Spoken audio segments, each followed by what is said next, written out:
This is a gorgeous story. Joel, thank you for being so vulnerable, for sharing that story so confidently, so intensely, so beautifully. Let's give it up for Joel one more time.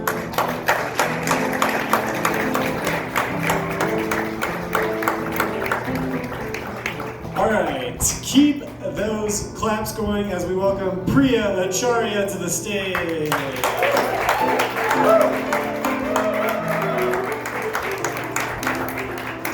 And quick shout out at Soul Stories for the Venmo. GoFundMe link on the live stream. Thank you for hanging with us if you are on Facebook. And in person, of course. Yeah, I love you guys too. Pria is an author and is currently writing a book titled Me Reclaimed, which is an extension of the story. She has been in abuse recovery coach and is becoming a mindfulness meditation teacher. Her other passions include gardening, vegan cooking, and living green. This includes upcycling, which borders on hoarding, as she struggles with letting go of any glass jars. Please welcome Pria to the stage.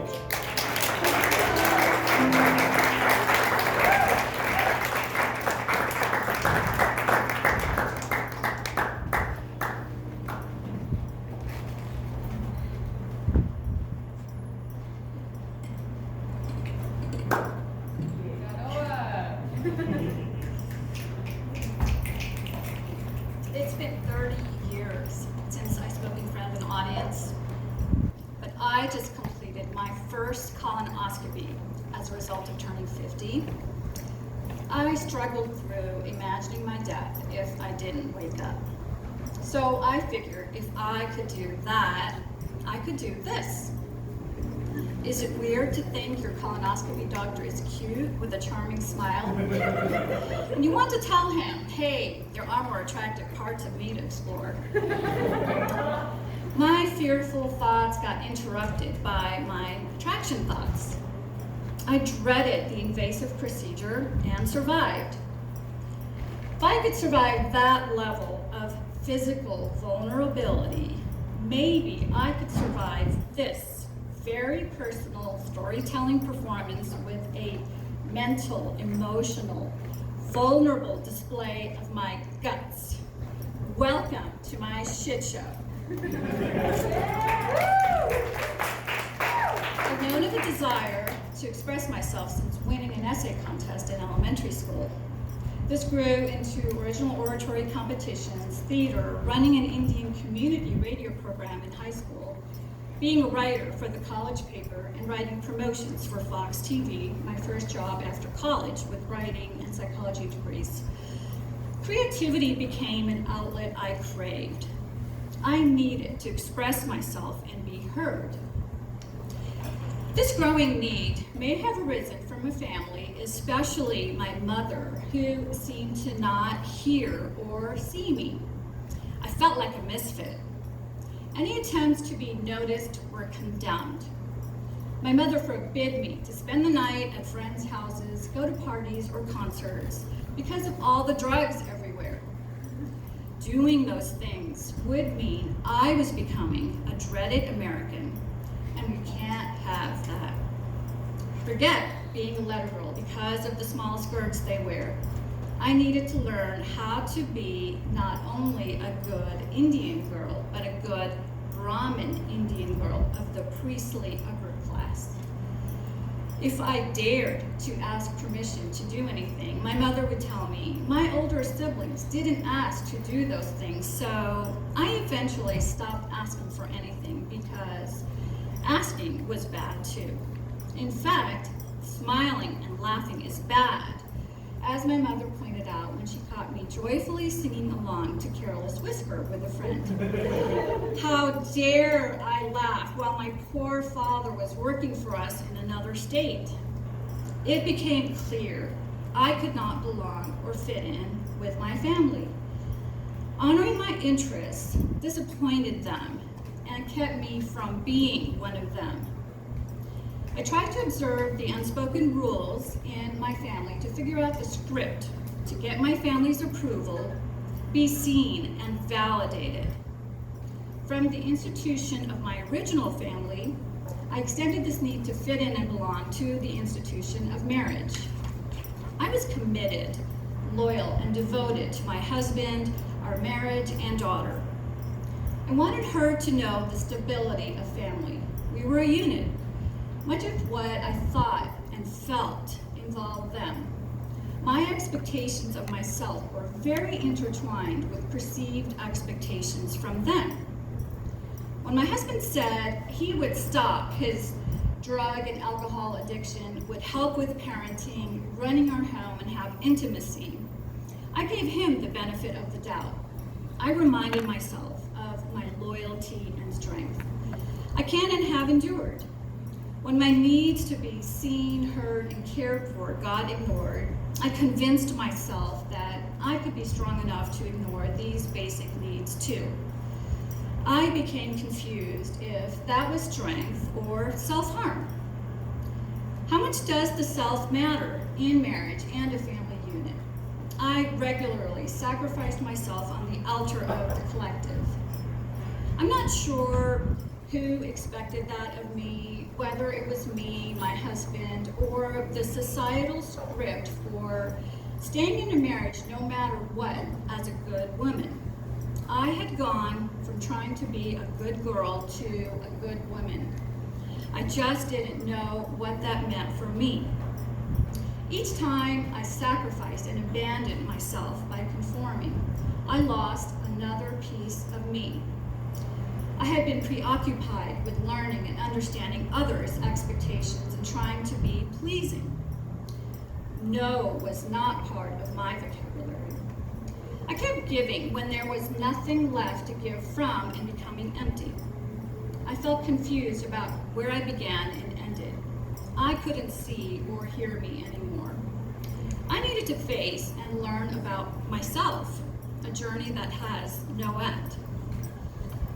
As I approached 50, I began to feel growing unrest. I was no longer in my late 30s, early or late 40s. The number 50 had no way to sugarcoat it. At the very best, optimistic perspective, it was at least a midpoint of my life. The math could not be denied. It was finite. I would, at very best, have 50 additional years on the planet. The truth and reality of that number couldn't be overlooked. What would become of me as I approached my death? A few years ago, my addict spouse gave me overly spiked pot brownies he had made after giving me 2 gin and tonics. As we listened to smooth jazz, I felt my heart beat faster and faster and then get out of control. I didn't realize that jazz could have that effect. I began to wonder if I was having a heart attack as I struggled to stay conscious. Soon, there were about 9 paramedics in my living room asking me my status. I tried to respond with slurred speech in my flimsy nightgown while trying not to pass out and die. I did manage to critically wonder why there were so many paramedics for this situation. It seemed to be an odd overkill process, and was my boob showing? And does it even matter right now? As I was passing out in the ambulance, I told a paramedic with slurred speech, "I'm dying." He promptly replied, with possible rolled eyes, "No, you're having an anxiety attack," before turning away. I spent the night in the emergency room, mostly passed out while my heart was being evaluated. After my pot trauma, I tried to confirm I really was alive, truly alive, and how I would even know. Life and death had just seemed to have such a fine line. Since then, I've deeply connected with the question, what makes me feel alive? Standing here in front of you now may be one of those things. Such encounters with death prompted me to consider my mortality even more. I had to pause from the everyday, mundane busyness and meaningless struggles to consider the big picture. I wondered why I was born, what my purpose is, what I would leave behind, and what my legacy would be. The script and boxes I received from my family and society didn't describe the wild path of being my own unique individual. The collective rules specify to be normal and not upset the status quo. Don't create waves. You must not be weird. Oops, look at me now, weirder than ever, letting it all hang out in my shit show. I felt lost and tried to figure out why in therapy. Meanwhile, I stumbled upon a YouTube video on covert narcissism by a psychologist. Not only did my husband fit everything on the checklist, but so did my mother. It was like I had married her and my deceased overt narcissist father disguised by my husband.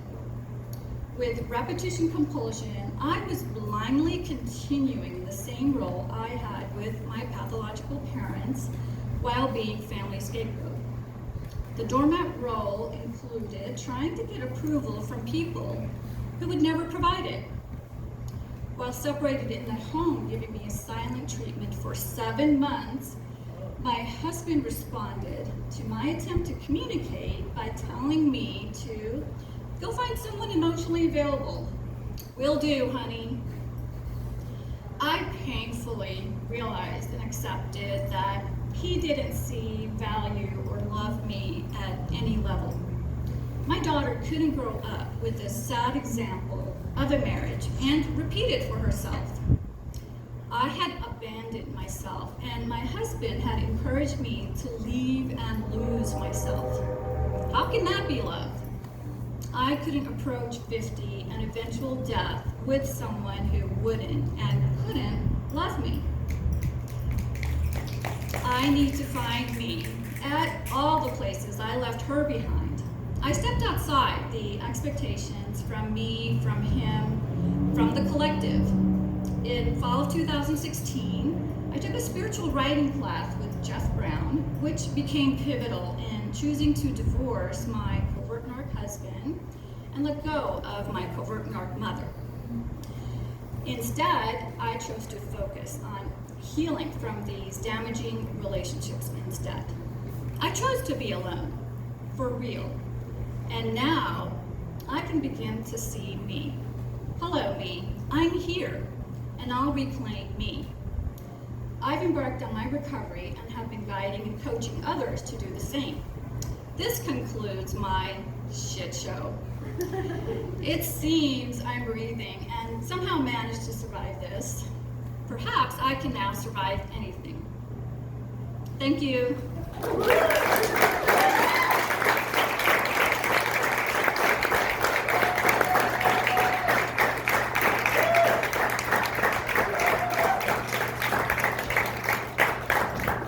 Mercury Cafe has been my favorite restaurant since the 90s. As a vegetarian my whole life and now vegan, I've always been able to find yummy options in a great environment.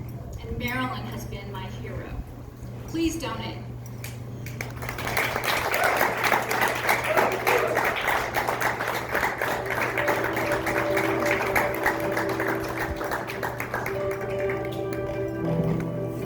Give some more love to Pria, everybody.